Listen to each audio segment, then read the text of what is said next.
Telling you a story of an 18-year-old Jewish student at a campus in Northern California. At her university, a radical imam, Abdul Malik Ali, came to speak, and in the midst of his speech, he called on all the Jews in the audience and pointed his finger and said Jews should be sent out of Israel and back to Russia, Germany, and Poland.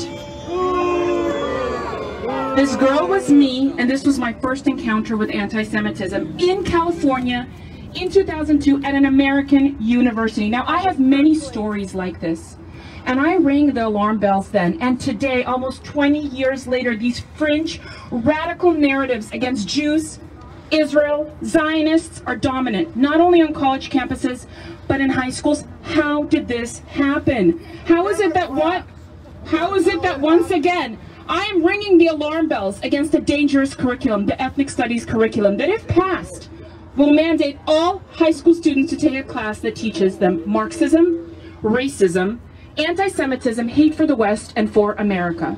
Now, my parents brought me from the former Soviet Union. Do we have anybody here from the former Soviet Union? Please raise your hands. Thank you. Never in my life did I think that the political war, the narrative war, would be won by the Soviets. What is the ethnic studies model curriculum, and why is it dangerous? Ladies and gentlemen, without having to even mention the word Jew, it primes students to be at the helm of BDS, of anti-Semitic movements. Why? Because it looks at the world through systems of oppression. Powerful versus powerless, white against colored, West against Oriental, male against female, heteronormative against LGBT. And if you view the world through this lens, then we Jews in America, who have achieved great success and are, quote, white passing, are guilty. Guilty of our success. Israel is likewise guilty, and by extension Zionism. Now, I refuse to apologize for the success of my people. I am proud of all we have achieved. I am proud of Israel and the most beautiful movement, Zionism. I am proud of it too. And so, no, a unit on Jews of color does not help. It is a band-aid and contributes to the problem as it sows division among us. We are not Jews of color or LGBTQs. We are Jews. Jews from Judea. We are one people. When did I decide to make this speech? When did you all decide to come here today? Almost 3,000 years ago at the foot of Mount Sinai. You today are not powerless. You have a voice.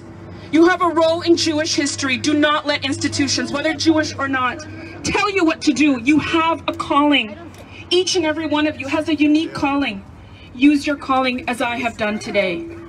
And to our leadership, especially the government, I am begging you, I implore the human in you, Governor Newsom, to not succumb to the hateful lens that this curriculum will impart on our children. Please protect their hearts and minds, for this is what this is about, the soul of our children. I stand today as a Jew only because I know that the first signs of decay and rot in a society is anti-Semitism. The Jew hatred woven into this curriculum is that sign, and we must take it very seriously. Governor Newsom. Recall him.